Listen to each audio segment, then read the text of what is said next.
오늘 말씀의 제목도 주님의 능력이라는 제목으로 두 번째 시간을 갖겠습니다. 주님의 능력 중에 오늘은 전쟁의 능력, 전쟁에 능하신 능력에 관해서 말씀을 나눌 텐데요. 여러분, 전쟁이 나면 우리를 지켜줄 분은 누구일까요? 이제 두말할 것도 없이 두말할 것도 없이 하나님입니다. 군인도 맞습니다. 군인도 맞는데 궁극적으로 우리를 지켜주실 분은 하나님이신 줄로 믿습니다. 그 이유가 있어요. 그 이유가 여러분, 능력이 없으면 우리를 지켜주실 수가 없습니다. 능력이 있어야 지켜줘. 능력이 있어야. 근데 하나님은 전능하신 분이란 말씀이에요. 능력이 있으시기 때문에 우리를 지키시겠다고 약속하시는 거예요. 지켜주시겠다고 약속하시는 거예요. 여러분, 능력이 없으면 절대로 지킬 수가 없습니다. 하나님 말씀은 우리에게 늘 하시는 말씀이 내가 너를 지키겠다는 거예요. 내가 너를 보호하겠다는 거예요. 왜? 하나님은 능력이 있으니까 이런 말씀을 하시는 거예요. 여러분, 한번 기회가 되시면은 불경을 한번 읽어보십시오. 읽어도 무슨 뜻인지 알지도 못할 거야 아마. 읽어도 무슨 뜻, 이거 해석한 걸 보면은요, 저는 말씀드린 대로 이제 신학을 공부할 때 비교 종교학이라는 것을 이렇게 수박 겉핥기식으로라도 공부를 해보는데요. 불경 속에는요, 부처가 너를 지키리라 이런 말은 난 한마디도 없습니다. 부처님이 너희를 지키리라 한마디도 없습니다. 왠지 아십니까? 부처는 사람을 지킬 능력이 없어요. 왜? 그 사람도 사람이기 때문에. 그러나 여러분, 부처가 훌륭한 선생이라고 하는 것은 그분이 좋은 것을 가르쳤어요. 그분이 나쁜 일을 하라고 가르치진 않잖아요. 하늘의 뜻을 쫓아서 선한 일하고 살아라, 사람답게 살아라, 인간답게 살아라, 그렇게 가르치신 분이에요. 그러나 좋은 것을 말씀하신 선생님인 것은 맞지만 그분이 우리를 지켜줄 수는 없다는 거야. 그래서 그분도 알아. 석가모니도 알아. 그러니까 석가모니가 내가 너희를 지키리라, 나를 믿어라, 내가 너희를 지키리라 단 한 번도 말한 적이 없습니다. 그분은 알아요. 자기가 지킬 수 없다는 것을. 근데 하나님은 능력이 있으시니까, 천지를 창조하시고 사람을 지으신 하나님이시기 때문에 하나님께서는 말씀하시는 거, 내가 너희를 지키리라. 아멘. 우리를 지키신단 말씀이에요. 여러분, 귀신도 우리를 못 지킵니다. 원수마귀 사탄이 내가 너희를 지키리라 이렇게 말하지 못합니다. 귀신도 사람을 못 지켜요. 왜냐하면 귀신도 사람을 지킬 능력이 안 돼요. 하나님이 보호하시면 귀신도 우리를 못 지켜요. 그러니까 귀신도 우리를 지킨다는 말을 못 합니다. 그저 자기만 위하라고 그래. 자기만 위하라고, 귀신은. 여러분, 죄송하지만 산신령도 용왕신도 우리를 못 지킵니다. 여러분, 왜냐면 그들에게 능력이 없어요. 능력이 있어야지만 지킵니다. 아멘? 하나님은 능력이 있으시기 때문에 우리를 지키시는 거예요. 여러분, 오늘 말씀은 전쟁에 관한 이야기입니다. 오늘 말씀이 전쟁에 관한 이야기예요. 여러분, 이 땅에서 가장 무서운 전쟁을 우리가 핵전쟁이라, 핵전쟁. 핵전쟁 나면 아무도 못 산다 이런 얘기 하고 있지 않습니까? 전 세계에 있는 핵이 폭발해버리면은요, 이 지구가 몇 번을 그냥 부서진다고 합니다. 몇 번을 망한답니다. 그러나 핵전쟁이 아닐지라도 전쟁은 두렵지 않겠습니까? 여러분, 하나님 말씀 속에서 봐도 전쟁을 말씀하세요.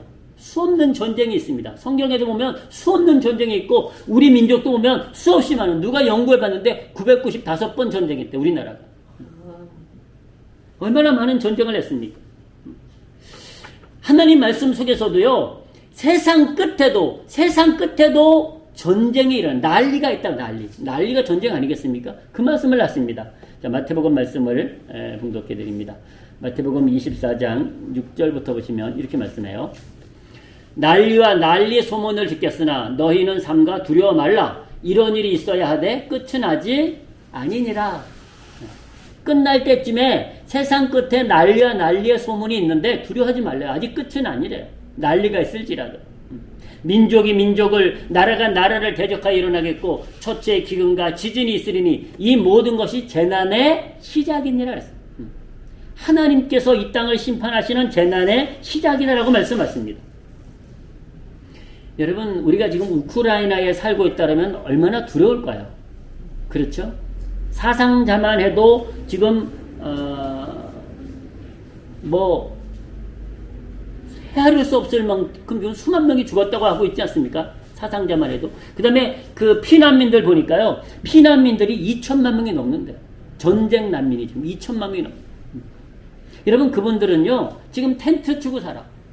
유엔에서 두는 구제물품 가지고 살고 그런다니까요. 여러분, 그것이 전쟁 때문에 일어나는 그런 고난 아니겠습니까? 전쟁은 여러분 괴로운 고난입니다. 재난입니다. 그러면 이 전쟁에서 과연 누가 우리를 지켜줄까요?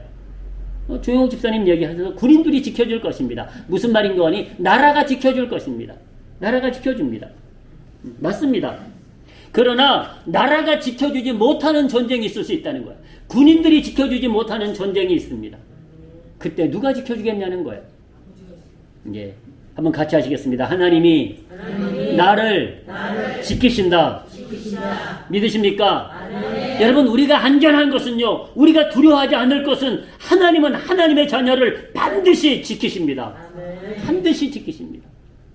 당신의 자녀를 단 한 명도, 단 한 생명도 적에게 뺏기지 않습니다. 한 생명도. 우리를 지키십니다.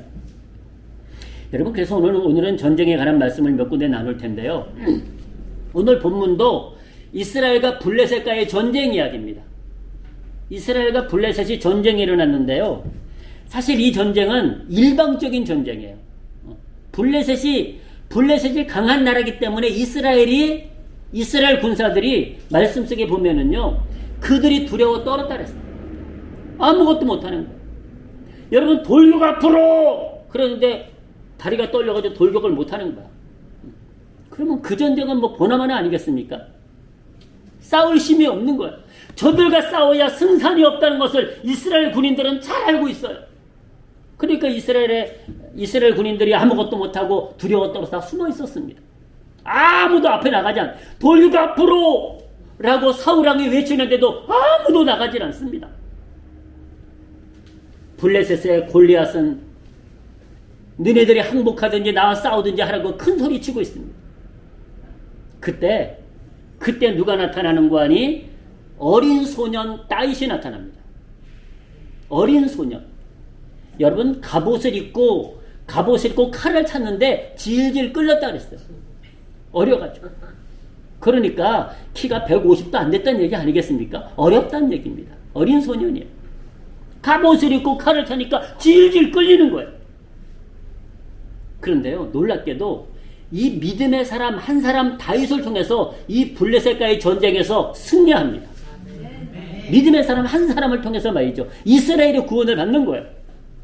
그것도요, 무슨 칼과 창과 단창으로 싸운 것이 아니고 돌 5개 가지고 나갑니다. 돌 5개 가지고. 이 돌이 무슨 돌인가 하뇨? 이 다윗이 양을 쳤는데 양을 칠 때 이제 뭐 늑대가 나타나고 사자가 나타나면은요, 그 돌을 던져서 쫓는 거예요. 늑대도 한 번 맞으면 도망가고 사자도 한 방 맞으면 도망가는 거예요. 그 쫓던 돌이에요.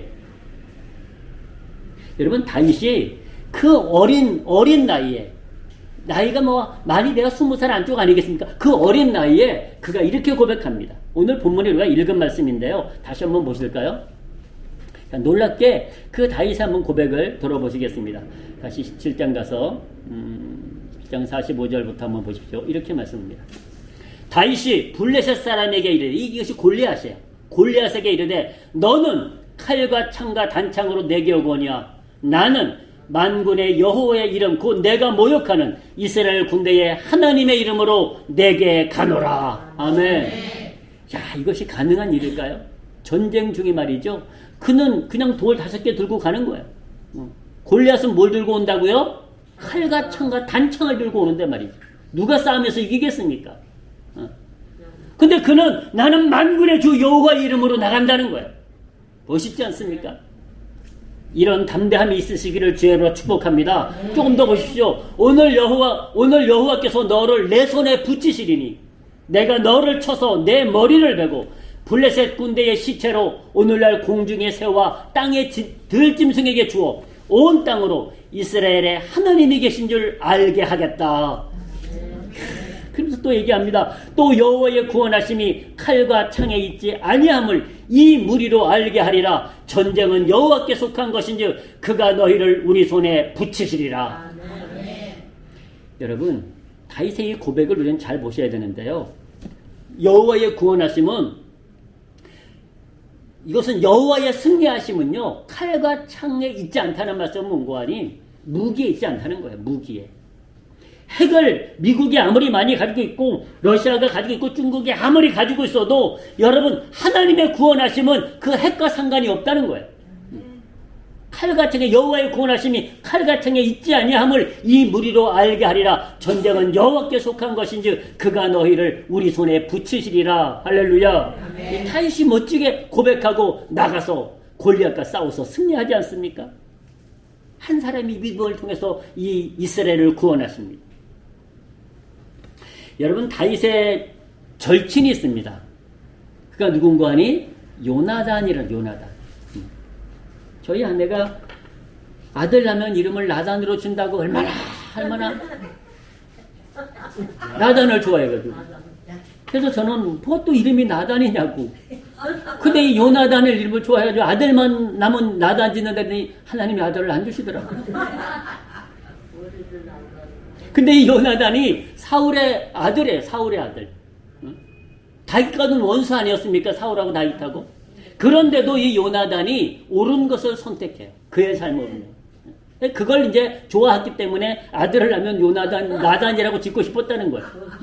아버지 편에 서지 않고 누구 편에 서는 거 아니? 다윗 편에 서요. 왜? 그것이 옳은 것임을 알았기 때문에. 옳은 것임을 알았기 때문에. 그가 여러분 뭐라고 고백하는 거 아니? 여호와의 구원은 사람의 많고 적음에 있지 아니하느니라. 아멘. 나단이가 그렇게 고백해요.